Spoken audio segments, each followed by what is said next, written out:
your phone. I do allow pictures. I assume Dana does. We'll ask him when he gets out here. But feel free to take photos, but try not to text and email and be a phone addict just for 60 minutes. That's all we ask. I figured that you guys would be so riveted that it wouldn't be a problem. So yeah, if anyone here, last time I do this show every month in this place where I interview a fabulous, funny, fun, famous person, and I just want to make sure everyone knows this is an interview show. Yes, we're on board. Of course, it'll be funny, but I also want it to be a conversation. I want you to hear things that you would not normally not hear. So enjoy that. And I was going to do a full intro, but I think I'll do it with Dana on stage to make him uncomfortable. And so before I begin, that's all I wanted to say is thanks for being here. This is an interview show. It's going to air anyway. You don't need to record anything. Please don't heckle. Don't shout out. I'm a real harsh cunt. So if you do anything, I will kick you out. I don't care if one person's left. So, like, there's that. So we can all relax into knowing that. It's going to be a beautiful night. I'm really honored that he would do this, but I'm going to tell him all about it when he's here. He's not here yet. Do you think he's showing up? No, I'm being honest. If he doesn't show up, would anyone like to sit here and we'll say that it's Dana Carvey, and then you can like impersonate if anyone does impressions. I'm really stressed out because I haven't heard from him in a month, and he said he would do the show. I'm totally kidding. Everyone, please welcome my special guest. What a delight, Dana Carvey.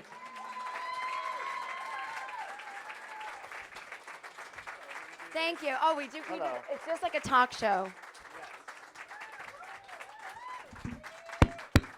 Two. Oh, wow. Here comes the sun. Oh. Hello, I'm almost 90. How are you? Could you guys get a little closer? Because I like some intimacy when I have a show. Aren't they so far away? Could they just scooch? No, I feel weird. I feel like, is there even an audience? Do you want to move this back? No. You're good. Okay. I'll slowly inch back. A millimeter every 30 seconds. I told them I have an older guest. He may not be able to see the crowd if they could put them up close. The fact of the matter is, Brock and I, the fact of the matter is, babe, the fact. Is this the Joe Biden? Trying. Okay. I don't want to make fun of him, but man. No. Okay. He's like the old guy with the dog who can't remember his name on the porch, but he's sweet. He's sweet. And we're going to start in, and this is fun. This is what I love because I have a whole list. I'm like, I'm going to do this first. Ask me anything. No, but you start right in. No secrets. We're going to talk about when we met, but there was a Yes. moment where you were texting myself and Greg Fitzsimmons your Joe Yes. Biden impression. It's hard to react to an impression over text. I know. Like, I don't know how to give him what he needs. I haven't worked on it. You don't want to, you keep your powder dry because these guys can fade fast. I could have a brilliant Buddha edge, and then he fades, and then I'm doing it, and it's crickets. Do you have any current impressions of any of the candidates? I know you just did Joe. Have you really been working on it? Not really. No. I never really practiced in the mirror. I do. Bernie, I think, has a funny rhythm because the certitude and the energy of that guy. Yeah. The corporations and the pharmaceutical companies. So that's me nasaling it up and exaggerating it to get to a greater truth. The corporations, the pharmaceutical companies. I'm enchanted by his energy. But someone's got to tell him he has stents in his chest made by corporations. That's not going to go over. Get them out of me! The greedy stents! Get them! So I don't know how he does it. I really don't. Well, can I tell you? Remind me to end the show. Yeah, I have a special surprise for you at the end of the show. No problem. I love surprises. It's about your People magazine cover in the 90s when you had a botched heart surgery. Yes. And there's a funny component to it because someone that wrote a letter to the editors in the audience tonight, but that's my finale. Well, if we're going to go there, I should tell the story. We're going to do it later. I We'll just do want it to let later. you know. Geez. You are not going to leave. You are not going to believe what's coming up. We are fully loaded at 8:45. Till then, a little quiet. Oh, my God. How dare you. Now, really quick, before we get into how exciting all of this is for me. By the way, I'm podcasting too. Oh, my God. That's so nice. It's a thing I do. I lean in on podcasts. Hi, this is Dana. I'm here with Jen Kirkman, and we are beginning the Dana Carvey Jen Kirkman part. I would love if you did that. Well, I Would you do. like I just lean in. Now you're my guest. Would you like a beer, a glass of wine, and water is good for you? This is probably good. Maybe just give me a beer to look at so I feel like I'm part of the club. Yeah, well, you don't have to drink. Look at these alcoholics. I just wanted a glass of wine because I just need beverages I drank to arrange. I drank 8 cups of coffee today, and I'm feeling like I need to come down a little bit. Really? Yeah. I don't know. I didn't mean to. I was. This is not interesting, and it's not about me. But I was home writing, and I had a pot of coffee, and I drank the whole thing. I love your honesty. Yeah, thank you. So I had black beans and avocado and diced sweet potato for dinner and a little casserole. Did you make it yourself, or does your wife cook? Or not to be sexist, maybe you have it delivered. No, I'm not a Postmate. I'm not a DoorDash. Do you have a private chef? Let's get real about your finances. No, I don't. I'm incredibly wealthy. I'm surprisingly wealthy for how stupid I was with money. But yeah, I'm incredibly rich. If I destroy, kill here, or bomb, there'll be no impact on my life. I mean, can I ask a by very... the time I'm crossing La Cienega, I won't even remember what happened. Can I ask a very honest question? Anything. Money can make you happy, right? To a certain point, if you're not suicidal. Otherwise, it does change your life. We'll substitute the word money for freedom and control, and that seems like a good thing. That's a great answer. No, a slave and out of control. But I was on food stamps. Do you have to say that so that Yes. people like that you have money now? Well, I came from nothing. I was beaten You have daily. to say that, yeah.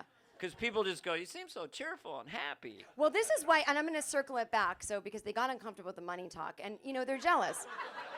I just think it's funny. There's nothing funnier than me. It's like a comedian. You want to just say the thing you're not supposed to say. 100%. To me, it's funny for anyone on stage. You don't know what that means. It could be $1 million, 200,000, 20 million. For my audience, they're like, you have $500 in the bank? Well, They're wow.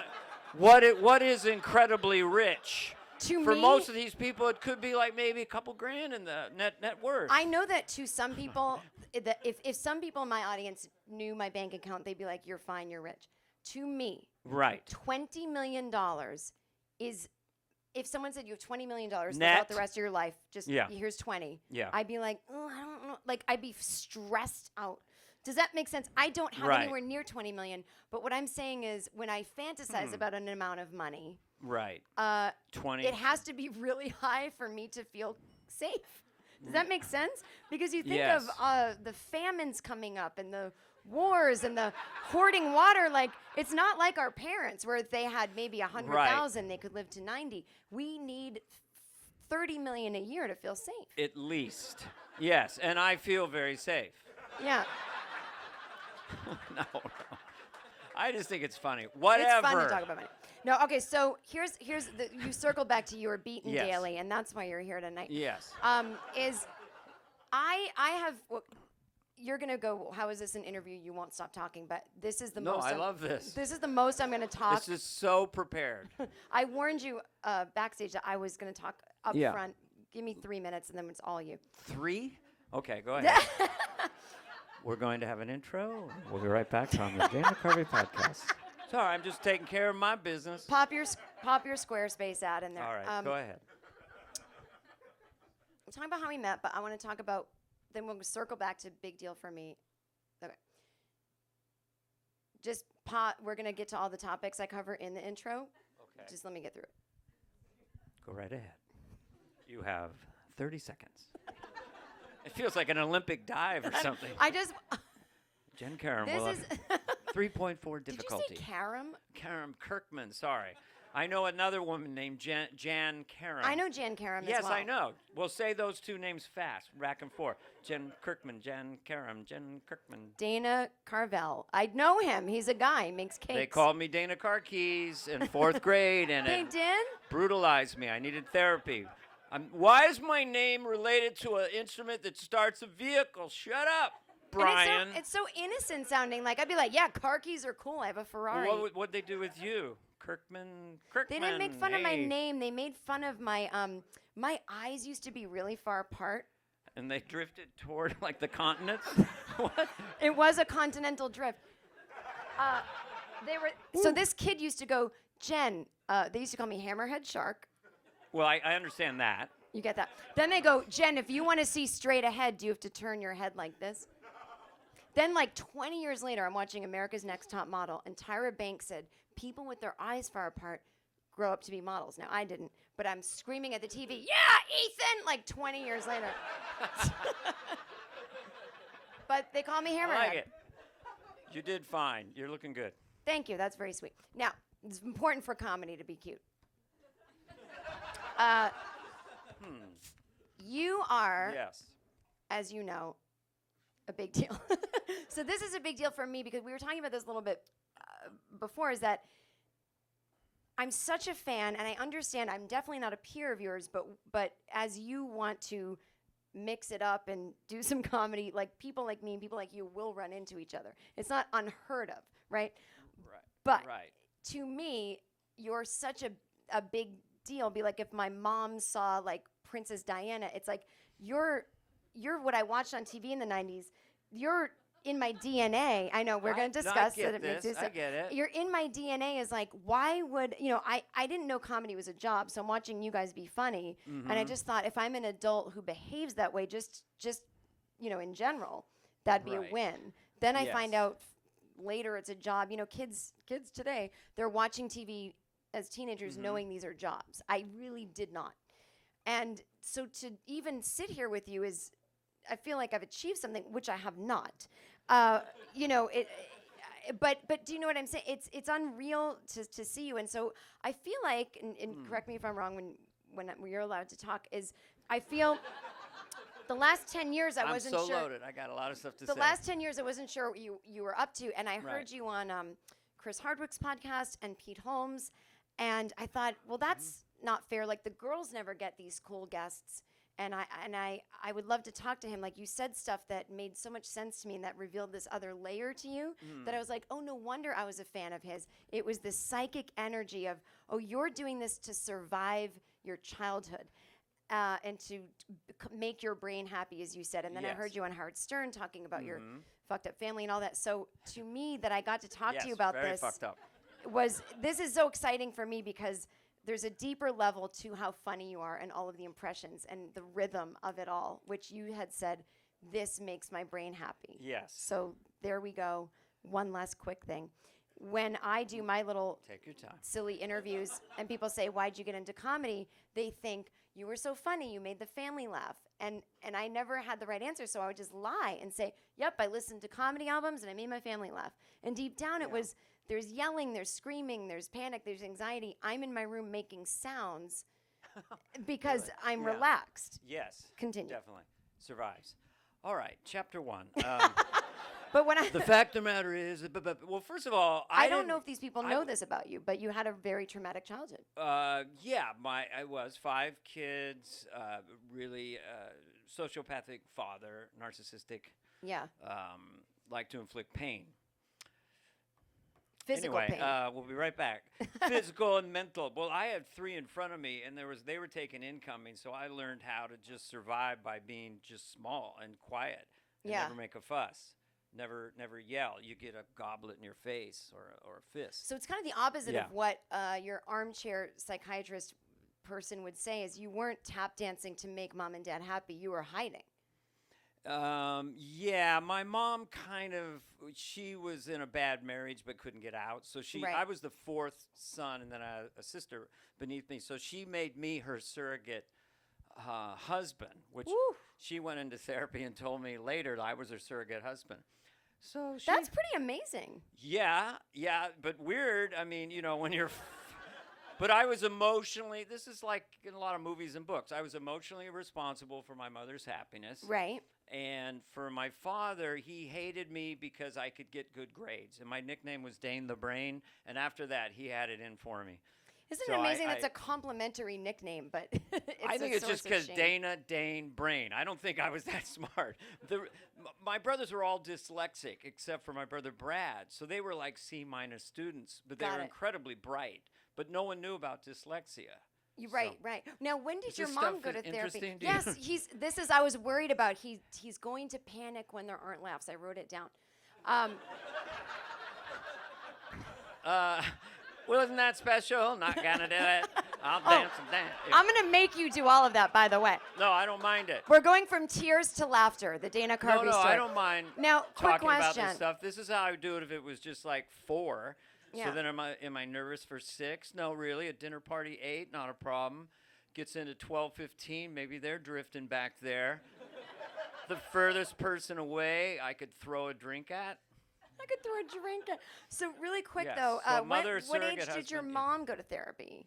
Oh, like 53 or something. And you went for the first time at 60, you At said. 60 I started. Now, edit yeah. that out. I'm telling everyone you're 35, but Hollywood, you know how it is. Oh, No, I'm kidding. no, I want to get older. I got to get older. Oh, I I feel want the to play same a way. codger. I want to be a kind of Yeah. a gold rush miner with a big gray beard. It's coming. I don't want look, the pixie thing's done. It's over. It's gone. I don't. You're not manic pixie dream man. I think No. you still have a couple more years. But isn't that interesting that your Yeah. mom, from a totally different generation, Yes. where therapy must have been like, what? That she went earlier in life than you. How did she find out about therapy? Do you think? I don't know. She did meditation groups and I Oh, don't know. okay. But it was, my parents went a little crazy when I got this outsized success on Yeah. Saturday Night Live. And so that it flipped them out. They were poor, 5 kids, little track home, no money at all. Everything was used. The food was 2-day bakery stuff and Yeah. gristle. They would buy a side of beef and put it in the freezer in the garage, and then you'd eat it, and it would just be mostly fat and gristle. But you were told the gristle was the best part.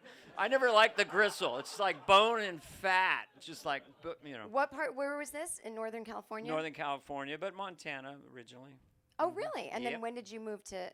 When I was like 6, but we Yeah, go to okay. Montana every summer, but we had no money. And so when I got money and fame, they both went a little nutty. Nutty, like I'm buying a Mercedes and charging Well, it to they you, or just they got worked mad? me like a team after a while, just always asking for money. Oh, really? But in ways like I'd say, how are you guys doing financially? And my dad, this is exactly how he'd say it. Oh, we don't have any money. Well, what are you making? Oh, Jesus Christ, we don't have any money. And then I'd say to my mom, have you read that book? Oh, I can't read that book. I have to wait for the paperback. Oh, because it's cheaper? So they were always, and I was just writing massive checks. And then my bookkeeper messed up and the checks were just piling up, but they had so much money at that point. They just they didn't even realize they weren't getting the money. Then my dad finally called me. Oh, I don't think we're getting the checks we used to get. So parents go a little nutty when their kid gets a lot of money. Whoa. I think my parents really wanted that, but they're not going It's to not get it. too late. They're 81. I'm 45. Doesn't matter. This podcast could blow up. You go online. I go online. Kirkman. Oh my God, you can't even say my name. It's because Fred Wolf, right before I came up, said, yes, Jan Karam. Jean. So it messed my head. Gene. Now it's Gene. That's not even Jen a Kirkman. Can we, now before I, You're going to make it I big. was going to, do you know Andrew Dice Clay said that to me on Conan 2 years ago? And then I told him my age. He goes, oh, maybe not. I go, I've been around forever. Age doesn't matter anymore. It's all about being authentic. This Wait. is going to blow up both our careers. Can I tell you something very honestly, though? We're so authentic. I'm not Yes. as much of a loser as you think. Like I have Why would you be a loser? If you were my kid, I'd be so you know, proud of Netflix you. specials, writing, touring, You have doing great. specials. You make money in the arts. You know how hard that is? It's so Just hard. to make a living I know. by being creative. It's Are you impossible. nuts? Don't try it. It's a nightmare from hell. To monetize the nonsense that we do and have people pay us. It's amazing. Look, the main thing about fame is, remember, I didn't get famous in my own mind till like 35. Well, So I spent think most of fame my sounds life like, not famous. So fame I sounds don't like forget. hell. I only care about money. I don't care about fame at all. Like I like to walk through the world No. and one weird person knows me every airport or two, but otherwise I can't imagine being watched all the time. I Do you was have that never still? pursued it. I always was like the Heisman Trophy about it. It Yeah. exhausted me from the beginning. I never liked it and really wanted it to tamp down because Yeah. you can pursue it. You can cultivate it. And I don't like that. Well, I was going to ask you about personally, that. But I don't mind anyone who wants it that bad. Go for it, man. No, I was going to ask you about that because it's sort of it's a myth I've made up about people, but it does apply, I think, 70% of the time. that a lot of people who have success or fame in any level, in any area of show business, a lot of times they're kind of sociopathic. They're not Like my father. maybe like your father, but they want to win, and they're not necessarily in it because they're artsy. I'll give you an example of someone who was in it in an artsy way, but ended up winning, as like a Joan Rivers. Does that make sense? Like, she just couldn't not perform and kept finding the groove until she found it.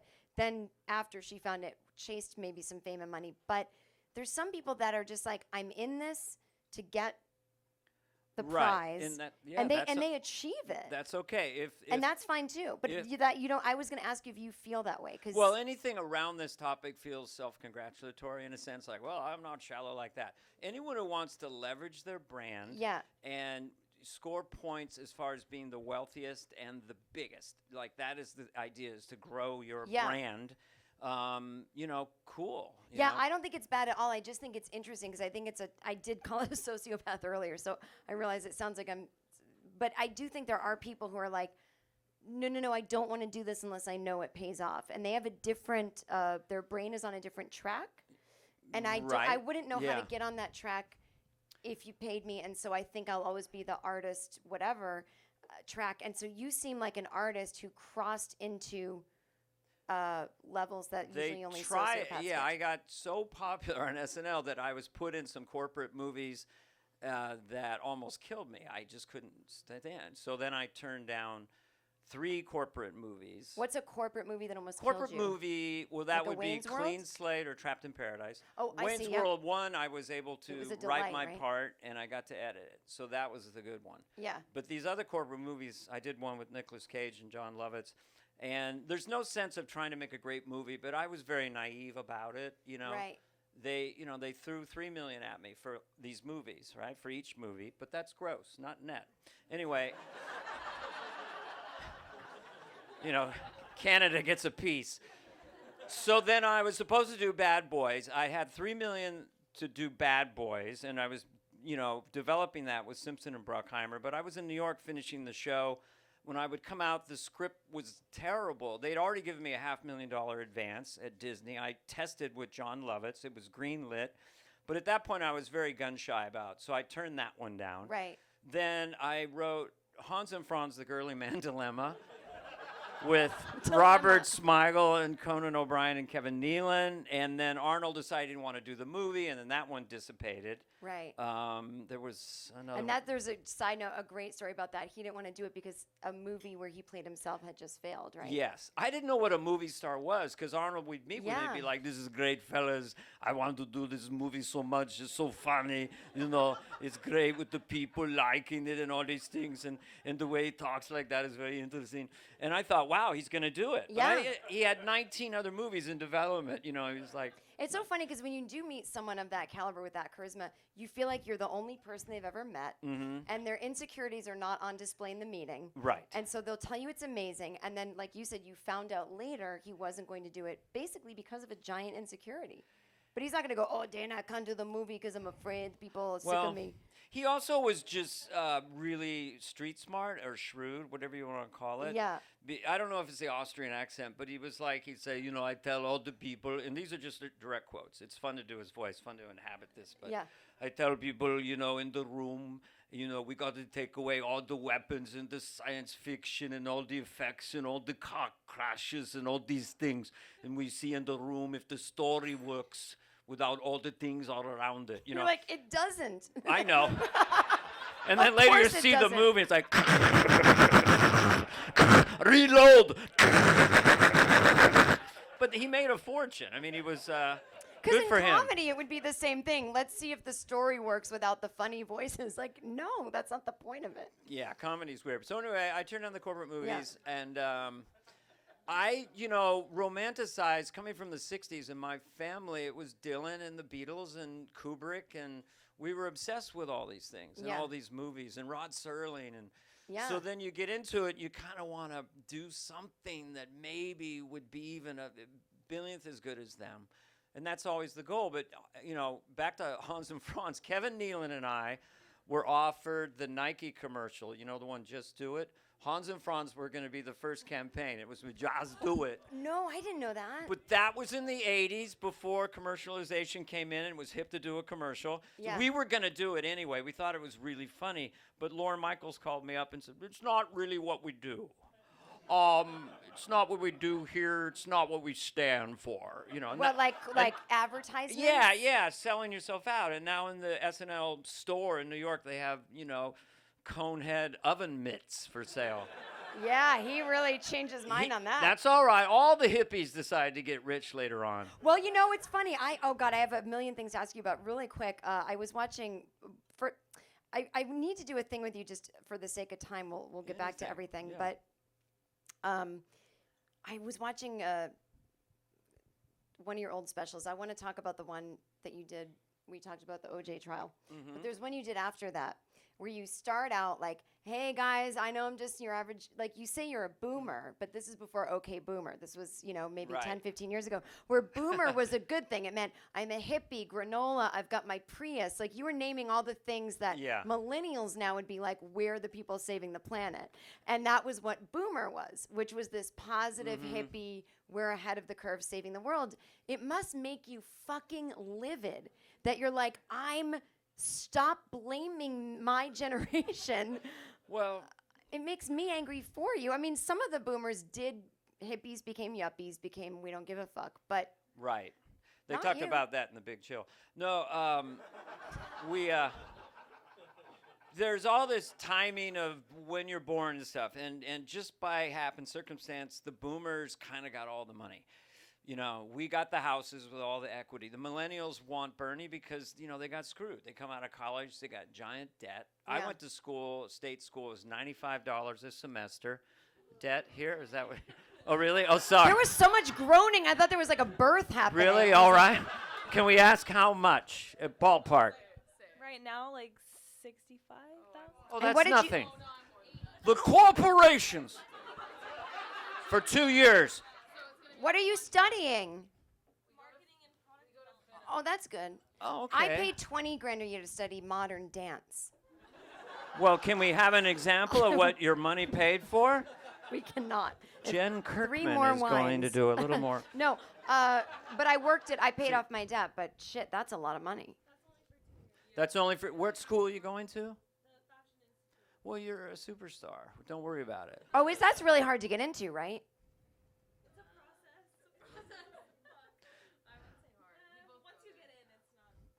It's like Harvard. They say Are- easy to get in. Not to get political. So you're in your 20s. Are you for Bernie? Oh, thank you. Thank God. Good night. These are my people. Thank you so much. We'll be back another time. Dana, are you for Oh. Bernie? No, we don't have to talk no, about it. No, no. I don't. not at I all. love what he thinks he's talking about, but he's not going to do it. Is the point? I just No. think we can. We don't have to get political, and let's not because Let's my not. It's people they're boring going to at come this after point. me. It's boring at this point. But I know what he thinks. What Yeah. he is saying, he Yes. is not wrong.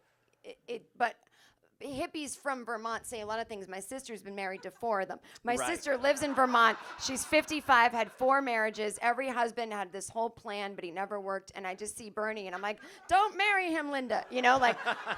So please forgive me. It's personal for me. No, that's all right. There's always trade-offs. I don't believe in utopia. I haven't seen it yet. Hey, No. let's get the family together at the lake. That'd be awesome. And then they're going to kill each other. Oh, at unintended lake. consequences.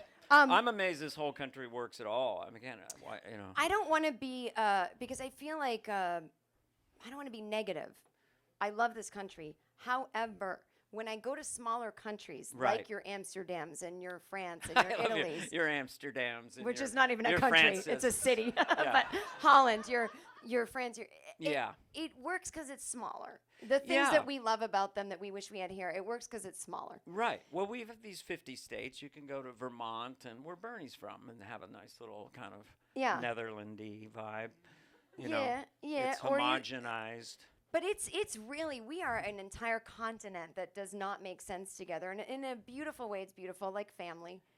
But yeah. I don't want to split us up because I feel like that's really bad for like we'll destroy ourselves if we split up. Well, in our DNA, we're from immigrants, and we're just kind of loud, aggressive people that demand a lot. You Yeah. know, because if you're in Ireland in 1880, I'm gonna get out of here. There's no potatoes. I'm going to America, and it's pouring rain. His friend's like, "No, why would you go there? It's nice here. Because I'm an asshole and I want more. Fuck you. I'm going in the boat."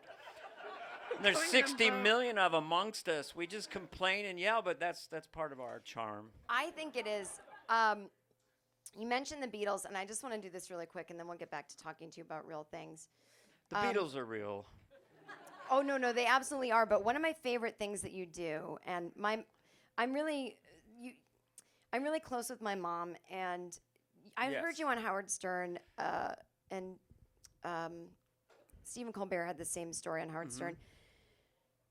That you don't know you're doing it, but you get into comedy, like you had said, to make your mother happy. Like Or to make my brain happy. to make your brain happy. I'll play you an example. But at the end of the day, you were your mother's surrogate husband. Yes, if not I had- sexually. No, of course. But if But- I had been a but boy, yeah. I'd been my mother's surrogate husband. My family Okay. is a yelling, screaming disaster. Until I was born, it wasn't because of me. It was just something happened. I was younger by 10, 15 years. Right.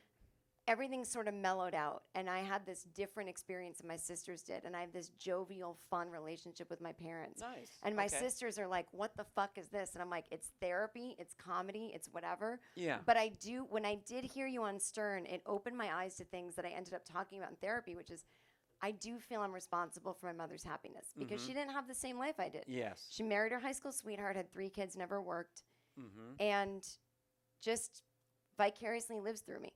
Yeah. And the only thing she wants to talk to me about is John Lennon. And when she talks about him, she gets this Oh. spark in her eye that's kind of sexy. I like her. Yeah. And she's like, John was my favorite. And it's weird, but she's never smoked pot, and she was always like really strict with me. But anyway, I played her your Paul and John. thing Yeah. that you did on Conan, which we can talk about. But she just thought it was so funny. And she always says to me, if I could just talk to John and tell him how much he meant to me. So I thought, I don't want to pimp you out. Perhaps we could find John in here somewhere. I don't want to pimp you out. We don't know. But No. it's almost midnight on the East Coast. If I called my mom really quick. Let's do it. Let me work it on. We're not saying we're greater or better than anyone else. What we're saying is we're mentally ill people who need to please our mothers, and you're helping me tonight to please my mom. And I'm happy to do it. what's cool about my mom is I'll just hang up on her and she won't care, so it won't last that long. Okay. Like literally 3 I just minutes. wish I should warm up. I don't know. Oh, so I do you don't want wanna to do discuss it it now? nasally. No, she also loves Ringo. She sees him every year in concert. They're like me brothers. Peace and love for me brothers. You know what made me, this is something that made me laugh the other day. I was just thinking of John and Paul, because they were in the 60s or, late 60s. They're probably driving themselves to the studio, Abbey Road, and probably at some point they couldn't find parking. So I just thought they come in and they're really late. Well, I couldn't find a parking spot to save me life, I saw Brian Epstein pulled in, I couldn't get my own space, I circled for a half hour. Well, we need to finish Abbey Road, you motherfucker. Oh my God, But I love that. The other one I had was them at Woodstock. It's a true story. They decided to go to Woodstock, but they got lost. is that really true? Yeah, they were in a little sedan, the 4 of them, come on, make a left, me brother, The I 4 of think- them were in a sedan on the way Yes. to Woodstock. No, I'm making this up. Oh, okay. I saw, yeah. I'm It's not- a bit, but wouldn't it be funny if they were lost? You said Well, it's I don't know where to true. go. Just follow the urine. There's a bunch of spotty hippies over there. Let's go. I said it so straight. I Anyway. just ruined your bit. No. No, not at By all. the way, another comedian should get, when a comedian's being straight, this happens to me all the time. All my comedian friends go, how are you fucking in comedy? Because I joke around, then they say one thing, I go, really? And they're like, no! It's great. It's great. It's just, the setup is really important to say it really straight. Here's something I'll play for 30 seconds. This yeah, was me thinking, gee, I wish Paul would do a new ballad or a song So Yeah. I decided to try to just make up a song. I did this in 30 seconds of Paul McCartney on the piano trying to do a new song. And it's just really straight, but it's not supposed to be funny. I thought I'd do this little song here, Let's see where it goes, all right? It's a bit somber, Samba? They were blind, they told the line, So I'm singing like him now.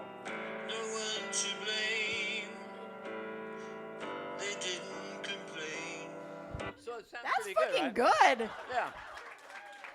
I just wanted a new song by Paul, so I just did it for myself. Oh my God. So when we come back from Calling My Mom, we're going to talk about you meeting Paul, Sure. talking about that. We're going to talk about anxiety, fear of flying, coronavirus, Right. Yeah. therapy, fear of death, jealousy, George Bush, and we're going to end on People Magazine. It's going to be great. Okay, good.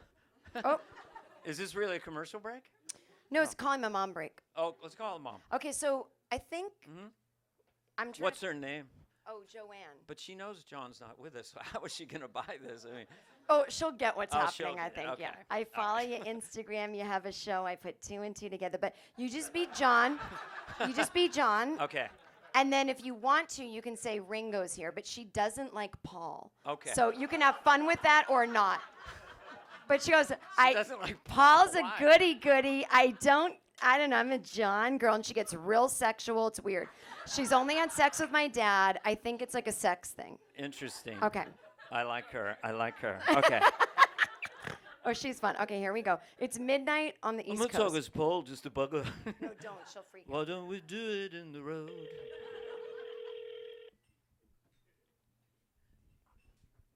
I don't think you need to be that. Hello, this is John Lennon saying hello. How are you? Oh my gosh, John, I'm fine. It's so wonderful to hear you. I love the sound of your voice. You're very sexy. I Oh find my you very gosh. sexy. Oh my goodness, gee whiz. Well, that's all right. Oh, You it's seem so a bit nice to hear your befuddled. voice. You seem a bit befuddled, but I'm feeling fine, if you know what I mean. You are. You are. Oh, Don't you think so? I think you sound wonderful. Ringo's here. He'd like to say hello. Hello, Ringo. Oh my. They were like me brothers. They're all like me brothers. Peace and love with I me love brothers. You, Ringo. I saw you at Foxwoods. I saw you too. I wasn't there You with did? me brothers. My brothers weren't there. They were like me brothers. All right, we I hear you, know. Ringo. Okay, now back to me. Anyway, Paul's here too, but I heard you don't really like him. I know what you're thinking about. Well, I thought Oh, I'd no, just. I love Paul. I appreciate John more. So like John. we were lads. He was me, he was me pal. We were good friends. We had a Yeah, good hi, time Paul. together. Yes, we did. We Oh, wrote some yeah. tunes, and we were we were the Beatles. We were know. we were a fine little foursome. We were a nice little I group. think- I I kept think the Jen beat. is telling people that. She shouldn't say And that. this is George Harrison, and Oh, Paul and John wrote most of the primary George. songs until later, and then I happened to get a couple of A-sides. Oh, He was poor me dear brother, George. me brother, me brother. You were, It's crazy. wonderful. I It's have all your crazy. music. I love Wait, hang on a minute. What are you saying to George? I said I love their music. I have all their music. Or you saying poor George, poor George. Oh, I did. I feel so sad. That's Why? Well, because he's gone. It's his birthday But I- today. But I seem to be talking to him, so I well, guess we're he's- living on up here. We're recording up here in heaven. It's a real good time. There's an afterlife. It's thought- no big deal. Don't worry. Don't be afraid. Peace and love. Oh. Oh, I wish I could get a copy of that music. I bet it's beautiful. Thank you. You'll get it soon, Mommy. I love you. Bye. Okay, bye. I told her she'll get a copy Daughter of of the Heaven's. year. She'll get a copy of Heaven's death music soon. Heaven's death music.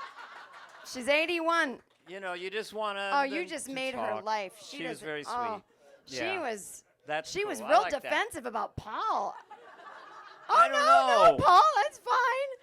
I think she thought that might I be kind of Paul. root for Paul because, it's just How do you not root for one of the fucking last living Beatles? I know. Now, I just still think he's underrated in a way because Lennon was so brilliant. I just think he's, Well, you know what it is? Paul suffers from, and I think I told you this, Dave Grohl syndrome. Yes, So it I goes know like it. this.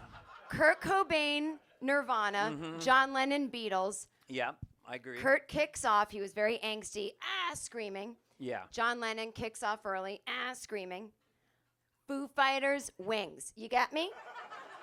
So I'm with you the 100%. grounded people stay around. It's not John's fault he got shot, but Yeah. I don't know how long he would have been for this world anyway. The grounded people stay working, and they stay underrated because they didn't die young.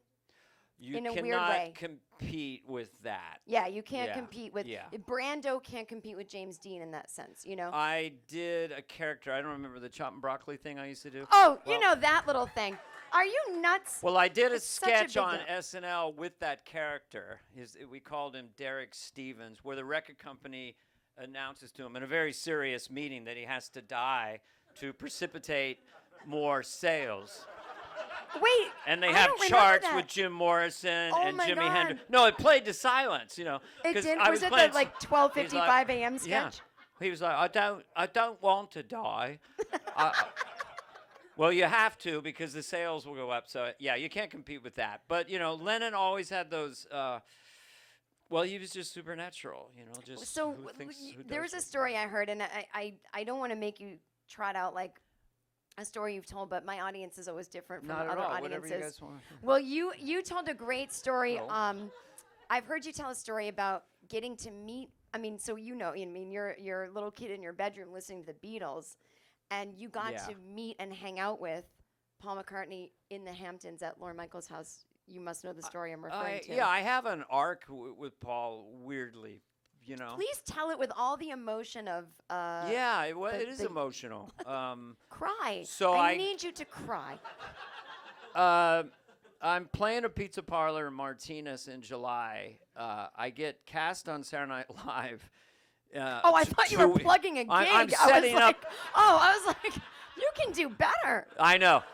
I'm touring Pizza Huts. Okay, so this But- is in the past. So anyway, I get Saturday Night Live. I played clubs, okay, a lot of clubs like this. I'd never been on TV really, and then Lauren says, "Will you come to my house in Long Island? We'll hang out." I get to his house. No one is really there. It's just me, A. Whitney Brown, Chevy Chase would visit, and Lauren. And I'm incredibly nervous. I'm going to go on Saturday Night Live in 2 months. I'd never done sketch comedy. Oh, so he let you come to the house before you'd even been on the show. Yes, just come out and hang out. Had he ever asked anyone else to do that? I find that fascinating, kind of. I don't know why it was me. I was just there. You'll take Jack's room. It was Jack Nicholson's room, And Paul's coming over. Paul, of course. Paul's coming over. Did so you know he meant Paul McCartney? No, I barely knew Lauren, and I was like, he says, Paul McCartney, So around 10 o'clock, Paul my McCartney and God. Linda McCartney came into the place, and we're just trying to kind of talk to him. Yeah. They don't know me from anyone, and they started chatting with me, and I was really, really nervous, but I had the presence of mind to not say something really stupid. So I brought up an obscure song, generally speaking, called Tug of War. Is it a Wing song? It's a Paul McCartney album produced by George Martin. Oh, okay. And its title song was Tug of War. Got it. So I said, when you wrote Tug of War, he kind of stopped because no one asked him about his solo career. Yeah. And there was a chorus, one day we'll stand up on top of the mountain with our flag unfurled, but it won't be soon enough for me. So I'm telling him this lyric and saying, what did you mean? And he just lit up. He's like, well, I thought of a big flag. And he was like... He's so literal. Oh yeah, everything was, it's a mountain. I thought of a mountain, and a giant flag furling around. Did it mean anything else? No, just mountains and flags. I'll put it right there in the woods. But after that, he was my best friend. After that, and he put on a new song that he just recorded in New York, and we're all leaning in, and he leans into me, and this is all just quotes, not a joke. Sometimes when you're writing, you try so hard to live up to whatever, you end up ruining the fucker. Direct quote. So you think he's Eleanor Rigby and all this.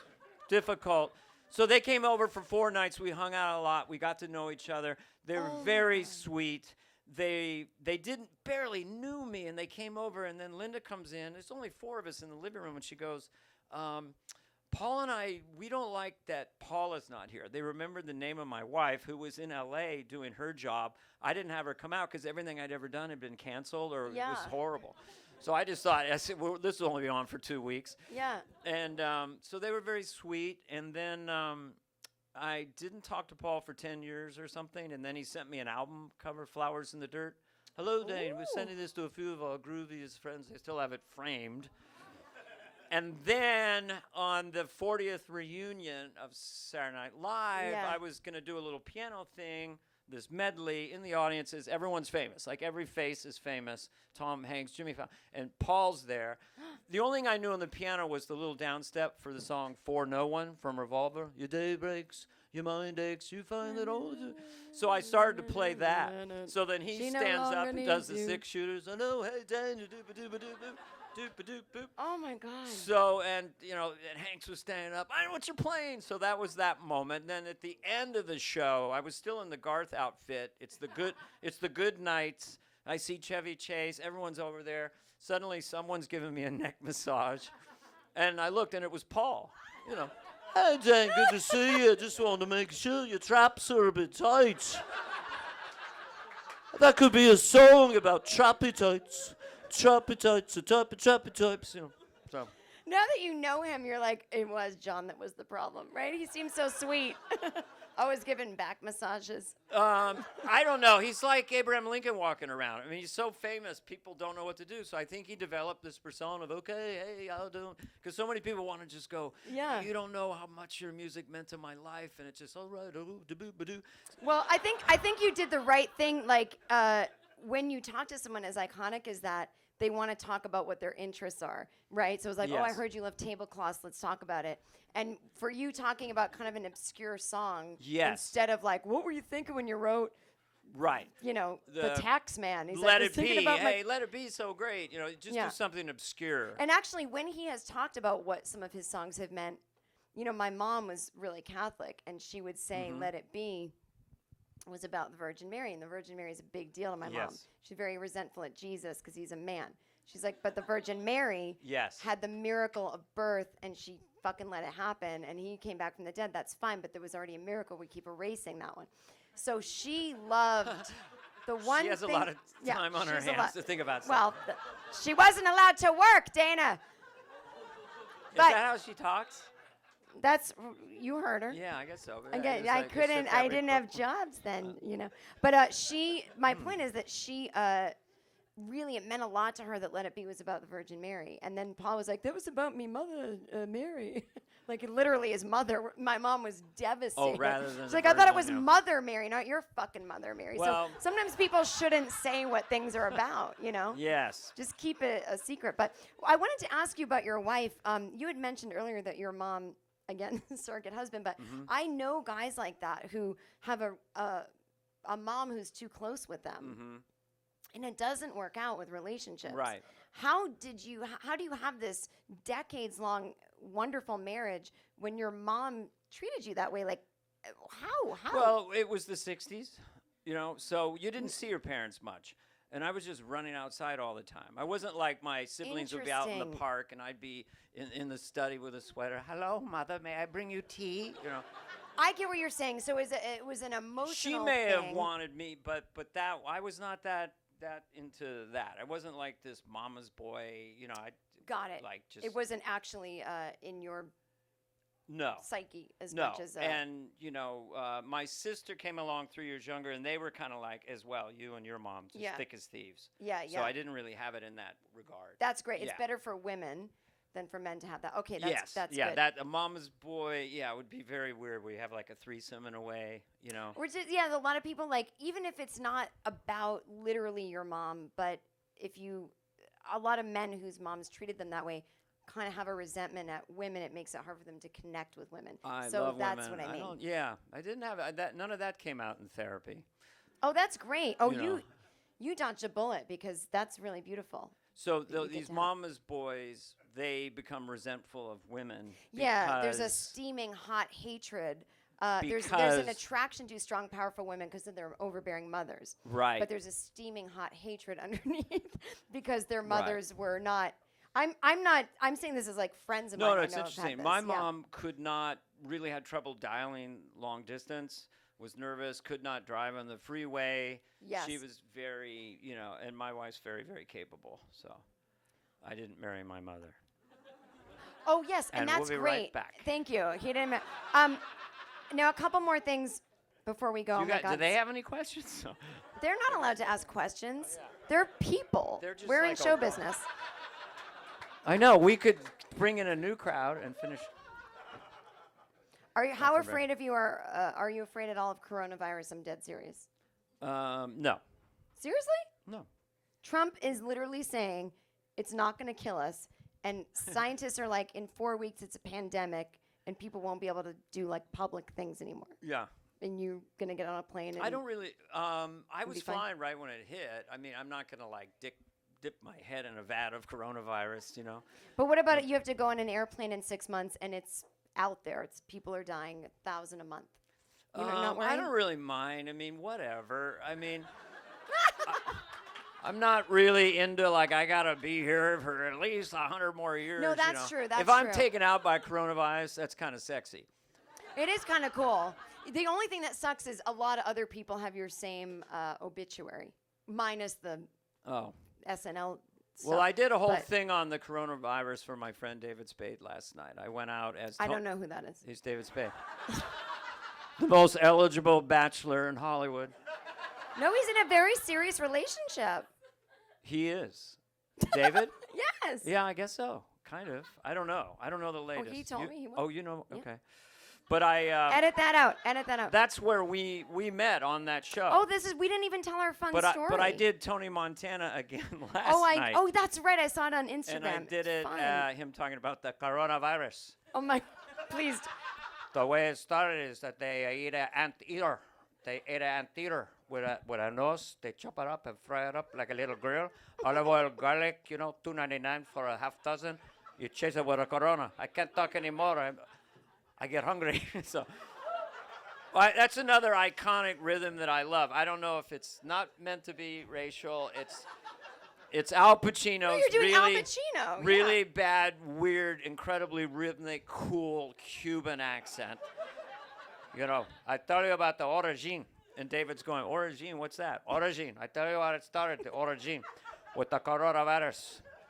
But you're a Peter Pandemic. So it's just a fun place to be rhythmically in your head, a Peter Pandemic. I like Let's it. talk about rhythm, but before that, let's talk about how we met because Yes. it is my podcast. We met. I mean, I've known who you were forever, and chopping broccoli. I want to get back to it. Is such a rhythm in that way. We were both on. I was a A guest dumb on the comedian Lights on Out Spade with show, David on Spade. Lights Out with David Spade, Yeah. which is still a thrill for me as well because I know Yeah. you're his senior, and so Yeah, he's like I'm my little giving you the brother. proper respect first, and then Yeah. also I love David Spade. And so watching you guys growing up, I mean, I can't even believe it. So I'm on the show, and then he's like, Dana's coming on, he's doing Tony Montana, and you came on and did this thing about Thanksgiving, which was, please, just give me some, and then we'll get back to We did this back week in because- the 80s, comedians really went nuts for the movie Scarface. I don't know if millennials have seen it, but it was such an I operatic. don't know if my audience is millennials hate me, by the way, so I don't think my audience is millennials. Okay. How many Gen X are here? Gen X. What's the age of Gen X? It's like 45 to 55. Oh, okay. Yeah, That's a yeah, pretty yeah. big How range. many people are over 40 here? How How many people are over 50? How many people are 30 to 40? 20 to 30? All right, maybe some of them like me. Wow. But it's mainly Gen X. Yeah. And how many Zoomers? 2. Hmm. It was 2. It's mainly 45s. So. 45s are great. So you think Underrated this is records, funny? underrated generation. Thank you. Oh, he laughed. Write that down. Comedians laugh in their heads.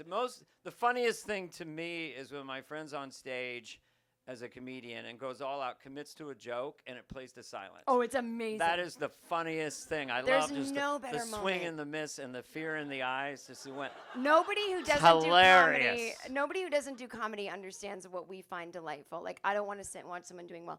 I just want to watch my friend bombing and having an emotional reaction. Totally.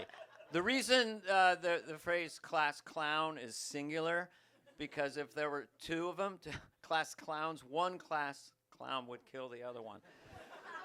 That's We're so smart. very competitive. So continue. You Well, see if they, Scarface. okay, this is a Cuban gentleman at a Thanksgiving dinner. Pasa You know- sweet potatoes.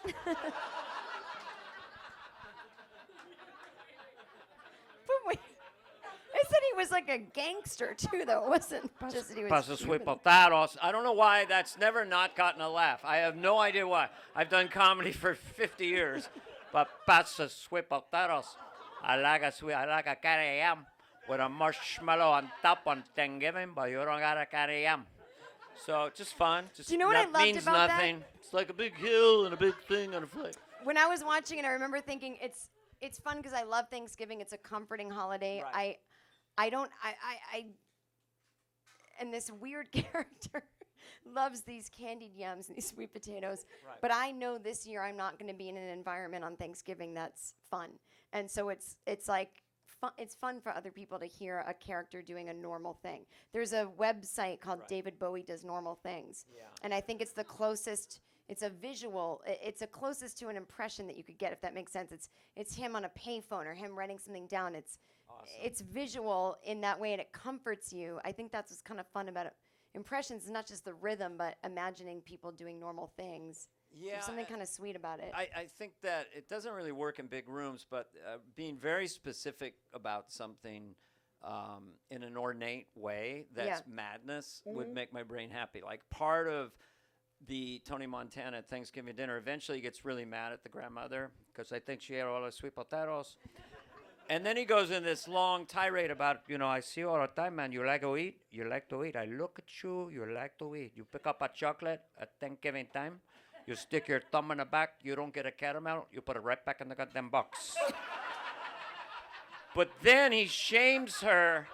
He shames her about you don't check out a guide. In a Whitman sampler, on the lid inside is a guide, a corresponding list of what the candies are. You don't gotta stick your thumb. You never check out a guide. You never check out a guide.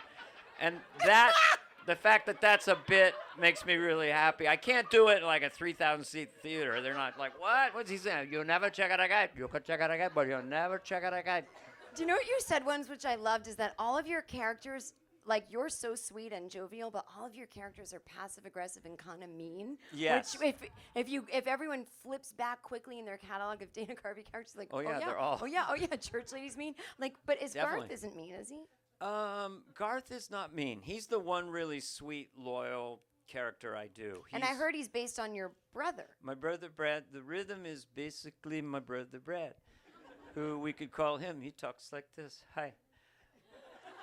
And he's like a scientist or something. He is fancy, a right? scientist. That's why Garth had the tool belt in Wayne's World, where he had a stun gun to get into the dance. So you guys must photographically memorize everything I've ever done.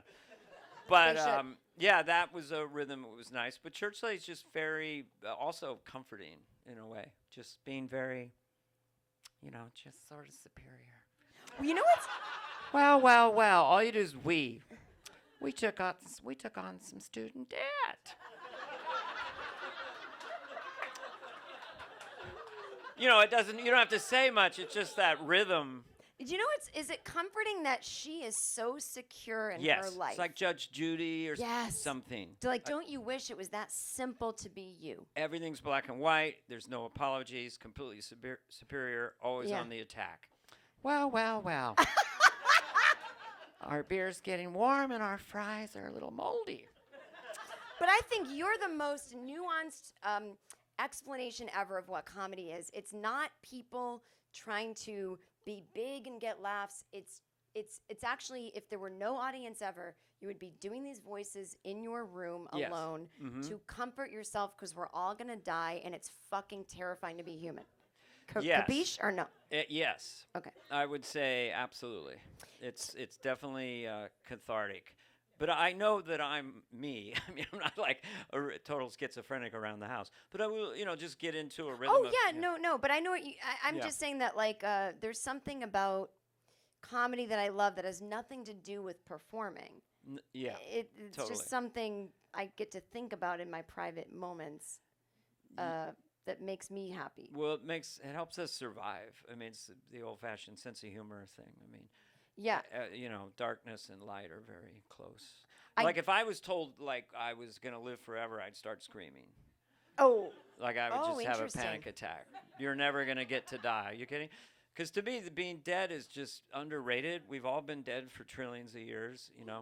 what does that mean exactly? Well, to before you? you existed, did you ever? that's Where right, were no. you during the Renaissance? I was not here. And do And you? Yeah. That's what I hope death. That's what I Neither hope, was I, and I don't miss that I wasn't there. That's what I hope death is like pre-birth, because I don't want there to be a consciousness. So when my mom would tuck me in at night, very Catholic, I would say what happens when we die, and she thought she was comforting me. She would say, "You're in heaven, but you know you're there," and it goes on and on and on and on and on and on, and I would just like panic, like I don't want it to go on and on, because what if I don't like it when I'm well, there? there's two. If there's Now, if I could stay alive as me right now forever, I'd be so psyched.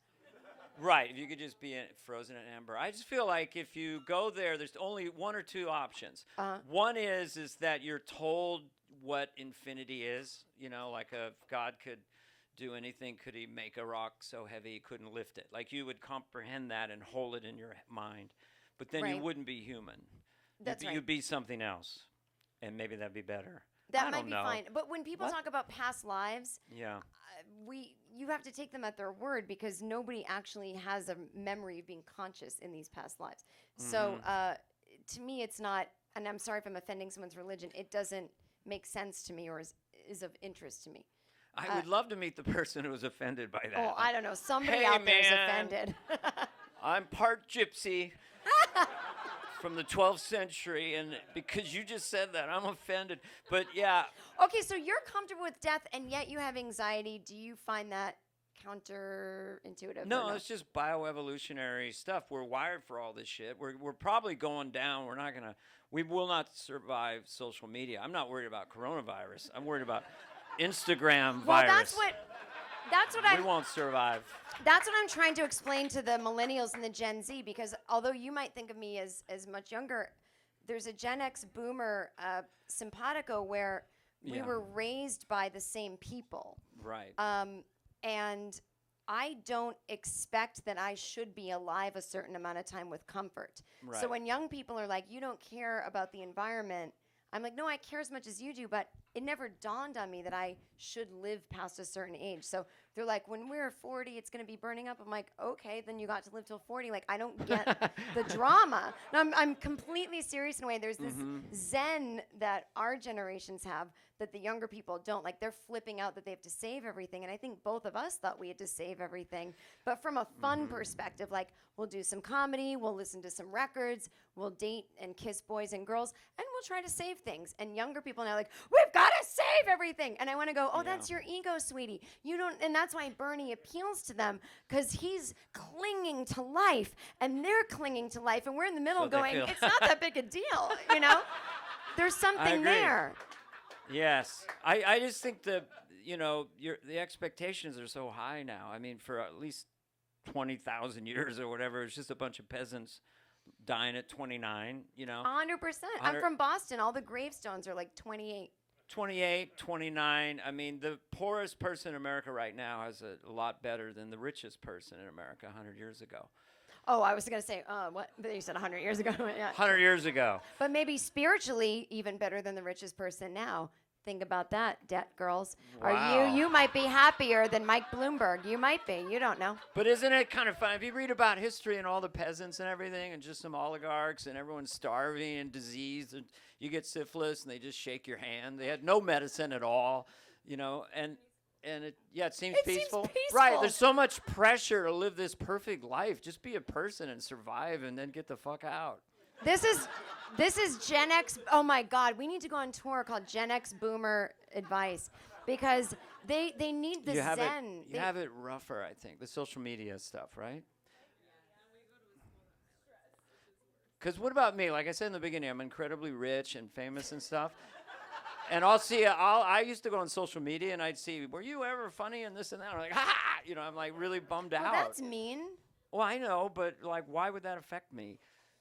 Because how does it affect a because 10-year-old? it affects you or anyone because it's the deepest, darkest thought you think to yourself.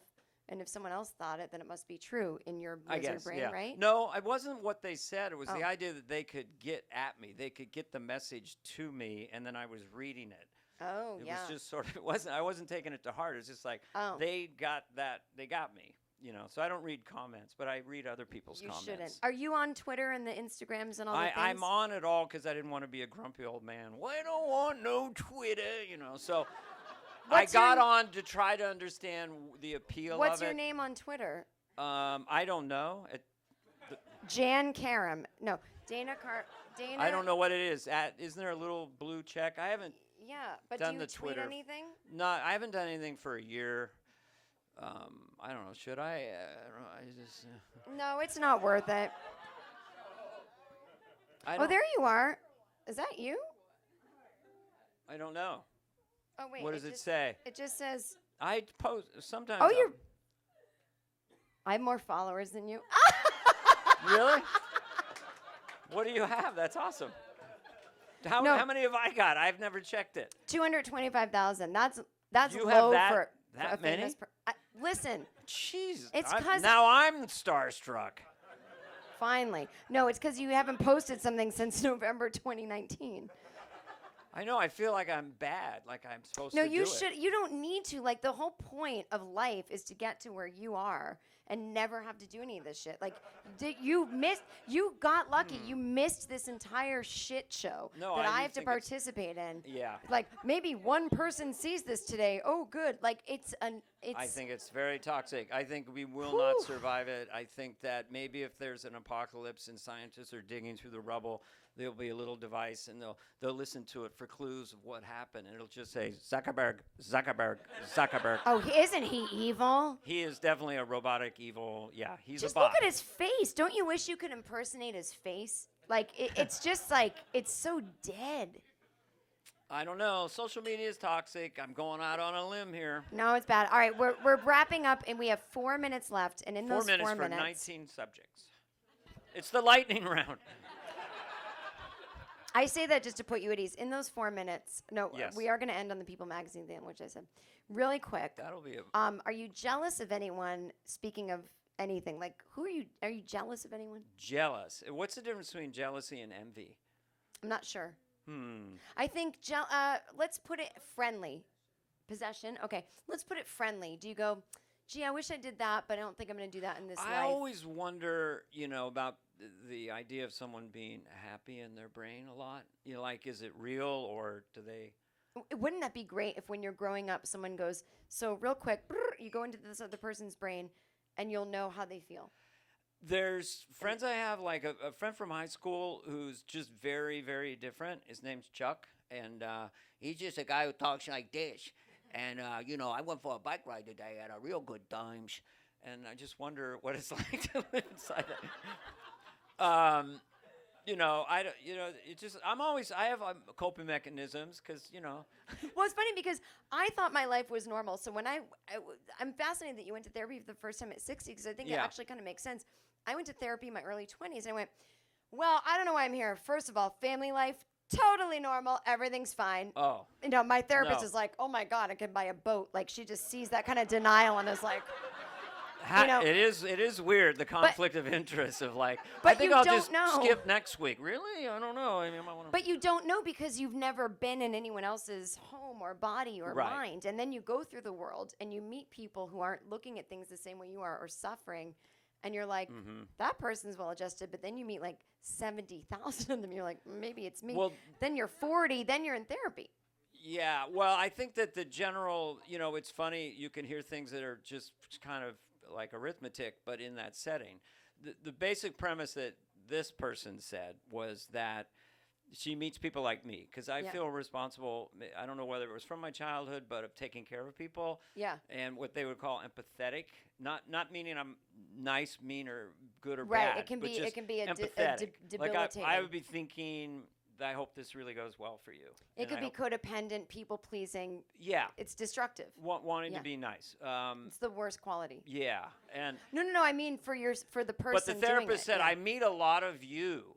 I don't meet the narcissist. She wanted to move me more toward narcissism. Yeah. And she was, try to push that more toward being kind of selfish, just to get me toward the middle. Because, I have a lot of relatives and I feel responsible and want everyone to, live a Well- good life and be happy. Yeah, I've been through this with therapy too. Is a true narcissist like a Donald Trump, they will never go to therapy because they think they're perfect. They're super happy Yeah. and they have no need. But someone who is Just listen codependent- to me for a second, will you? Oh, please wait, Donald! I didn't know you were coming. No, I don't. I do, thought you had a I don't health even problem. do them anymore. Oh, you don't. Oh. Well, but people who are codependent, people pleasing, the really rough part of that for them, because it's a victim martyr mentality, Yeah. is when you find the other side of that coin and you realize it's a little narcissistic of me to keep thinking I have to make everyone happy, keep Well, everything you going. just find yourself helping people and then resenting it, Yeah. and the narcissist doesn't really know it, but they're just attracted to the empathetic people, and they get into this dance. Yeah. And then the empathetic person, hopefully, eventually, because this doesn't feel right. This feels, and so then you need someone to point it out to you as a pattern, and then Yeah. you can at least mute it. I still, It's hard. Well, I was telling this to someone younger, like your patterns will still show up. You'll still yeah, feel you wired can't for things. change totally, but No, but you can make different decisions. Might be uncomfortable, but yeah. you're not out of control. But when people go, it's a big LA thing, right? Like I'm an empath. Like run from that person. I know. I It's- didn't know it's- that word. I know. It's kind of obnoxious. I would It's- just yeah. say that, like, when I was coming up as a stand up, my mindset was always to make the audience crazy happy Yes. and never turning on them and just doing anything I could to destroy. So, in some ways, it was useful Sure. and helpful for me to really want to kill yeah. in Yeah. a good way, But in your personal life, it can get a little messy if.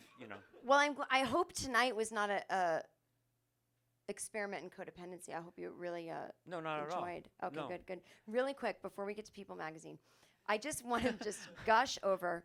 Well, by the way, this is irrelevant now because we've been talking, but we met on David Spade's show. Yes. That was supposed to be the intro, and I don't know. We just started talking about anxiety, Right. and then I was like, we should talk more about it. And then we talked about it on Great Fitzsimmons' podcast, but then he was Yes. late because he had to change the tire. Right. And then I'm like, you got to come do my show.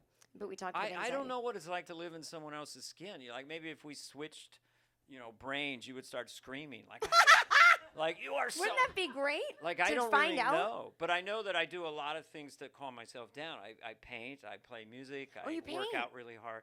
Yeah, I'm a walking cliche. I go to therapy, I paint. What's what the celebrity? working out? Well, no. So you had a heart. Oh, this is going to take us really quick to our heart thing. We're going to end on this. You had a heart thing, but you can work out as hard as you want, and your heart's perfect. Perfect. Right? Yes. Yeah. What did you have? Did you have two heart things? Is this People Magazine I'm referencing from the '90s? The first heart thing? The one and only, yeah. I just Oh, that had was I the had one and one only. artery that was blocked, but this is get people use it go, oh, No, stop no. But they need to know. They need to know. Yeah. I had Was it a heart attack that hypochlestemia. you had? No, I never had a heart So attack. how'd you know it was blocked? When I was running, I would just feel this burning sensation in my chest. And you thought, does it feel like acid reflux, or was it way Didn't worse? really know. It felt like if you didn't warm up and you would sprint a quarter mile in Okay. cold weather, you would get throat burn. Every hypochondriac here is like, that's how I feel every day. So The it sounds so average. I know. It's amazing how the technology and the knowledge of Yeah. coronary artery disease has evolved. I worry about everyone else. Like, I want to know your cholesterol numbers. Well, you know what's funny is I've been a vegetarian since I was 13. I'm Okay. 45, That's good. and I've started eating fish in the last 15 years. That's okay. I don't eat a lot of dairy, but I do eat a ton of eggs, and I get my blood work done every year. Mm-hmm. I see my cholesterol. I assume someone will alarm me if it's bad. I don't know. You're fine. But You're I fine. do. Mine was 400 when I Oh. was 25. Well, I'm going to go to a new doctor because my friend and I shared the same physician, and she switched to a new doctor, Mm-hmm. and that doctor was like, oh my God, your cholesterol is crazy for a 45-year-old woman. So she's like, you might want to switch doctors because ours isn't giving us the Yeah, info. cholesterol's part of it, but it's not the whole story. Well, I smoked for a long time, and my Yeah. bronchioles are a little Here we fucked go. up. Okay, All right. here we go.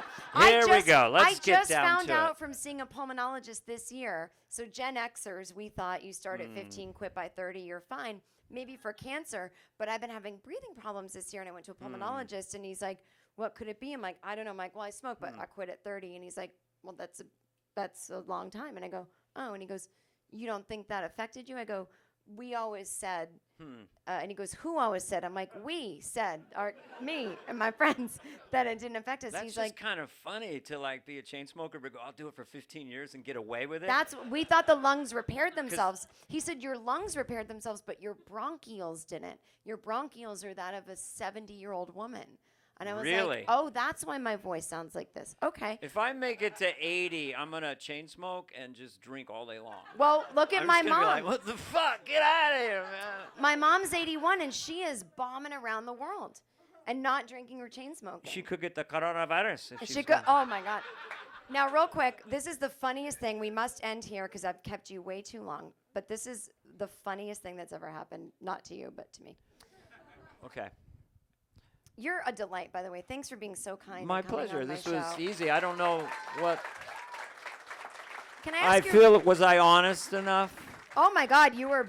Do you ever do podcast regret? Like, I know I'll think of things tomorrow. That I didn't really say that Send me a well, and- voice memo, and I'll put it on the show. I'll try not to do that. I would love that. I'll try to be narcissistic. Like, I had a good time. Fuck it. What was it? 10 No, bucks we to get in don't- here? I mean, It was 15. No, we don't want you to be narcissistic. I want to hear anything that you have to say. I just want What's to say your really close? quick, just as a fan. Yes. I loved your special. One of your specials in the 90s. What was the one where you talked about the OJ trial? What was that special called? Do you remember? I should have known. I should. No, ask no, you. that was a really good, good title. I titled it I should. That's best rude of me. best Oh, Critics' Choice. Critics' Choice with 4 stars. And it would be in USA Today when it would be rerunning. Yeah. And my sister would call me, you got Critics' Choice again. You're like, oh, it's over. What I loved about it is That's what I call it, Critics' Choice, 4 stars. Okay. there's this sense when you do a comedy special that you have to be timeless. What I liked in that special is, in a way, not in a bad way, but you weren't timeless. You talked about the OJ trial, which was going on then. and that now was it's a really good bit. and That now was it's a this 8 really minute good bit. time capsule. I know, and came back. And it that came bit. back, and I Yeah. thought of you when the what was it called, the People versus OJ? Yes. But Marcia Clark's hair, and you were commenting on it in your special, and it Yeah. actually didn't hit me until later in life that actually what you were doing was a big deal because you were saying the OJ trial was crazy. This is going on, that's going on, and this one woman, Marcia Clark, she's trying her hardest, but she's just going, "I'll cut my bangs." I'm murdering your bit. No, I But I it was remember a that. big Yeah. fucking deal. Her haircut is what made OJ go free. Like, do you know what I mean? It was one I of those. wish they'd done my defense. My defense was, okay, if he's framed, he's yeah, either this is- guilty or framed. Yeah. If he's framed, that means at least 100 people spontaneously decided to do it, risk prison time and their career. So it just spread around. We're framing OJ. You're in? Why? Well, it's just too good. Okay, I like OJ, but I'm in. Okay. How about you, Yes, I'm in. Let's do it. We're framing OJ. You're in. Then it was like people in Japan. It goes all the way to Japan. We're We're framing- framing OJ. It's so good. But It you is don't want so good. I can't do a Japanese accent. You can't do it anymore because of the Politically Me correct. Too movement. I just confuse all the movements. Harvey Weinstein. Harvey Weinstein, Japanese. Anyway.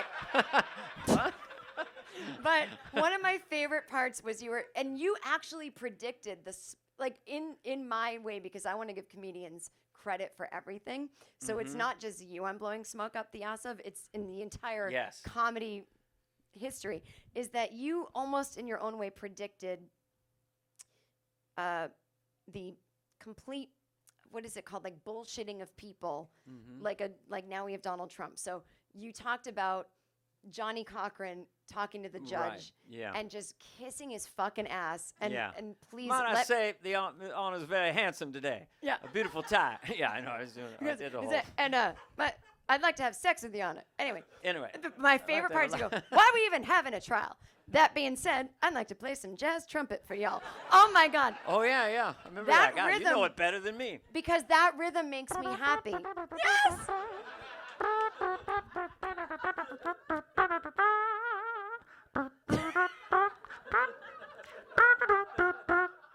Can't anyone do a trumpet thing? I mean, it's not even that. That rhythm has been in my head since I was 19. And so when you talk about this makes me happy, you put it in my head. Yeah. And I'm sitting on subways and buses and classrooms going, why are we even having a Why are we- trial? I have friends Why are we that even to having a this trial? day, I will send them a voice memo that's that's just like, funny. why are we even having a trial? Oh, It's that's flattering. to the point like where that. it is about you, but it's almost like Eleanor Rigby. You know, it's music. It's like, remember this, that rhythm will put us back. That's what I to got where from we Monty were. Python and Steve Martin and It's Andy so Kaufman. beautiful. We are the knights who say, neat, you know. Yes. Will Well, we build you a hopefully, strawberry? hopefully Jan Karam will do that to people. But anyway, Well, I'm doing the Jan Karam podcast starting at 10 o'clock before we tonight. go, It's a $4 ticket.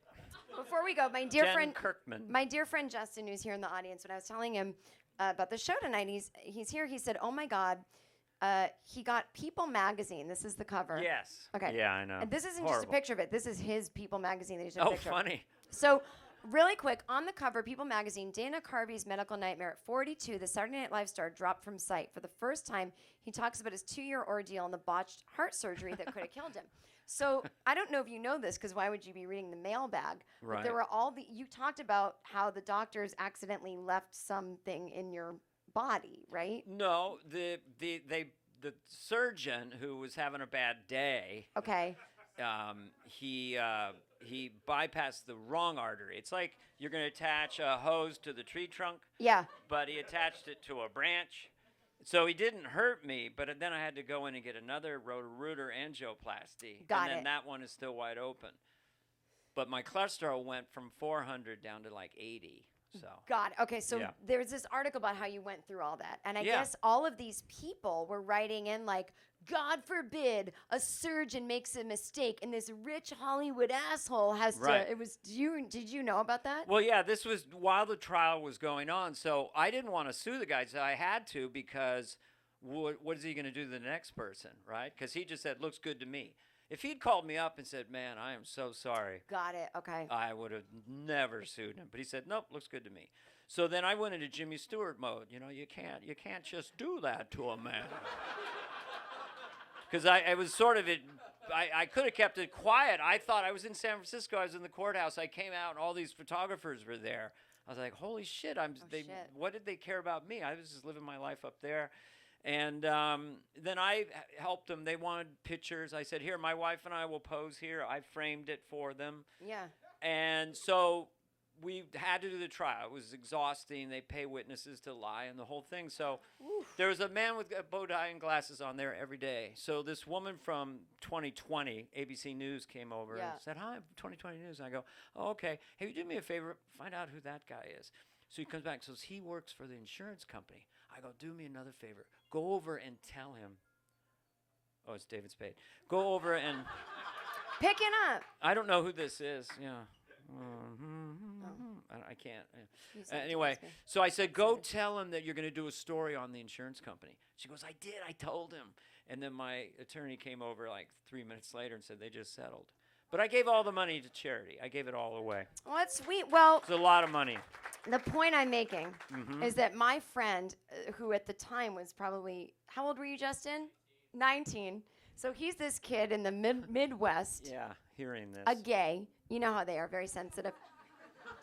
Yes, very, very sensitive. He was not out. No, that's the point. This is how you. What did you say? Oh.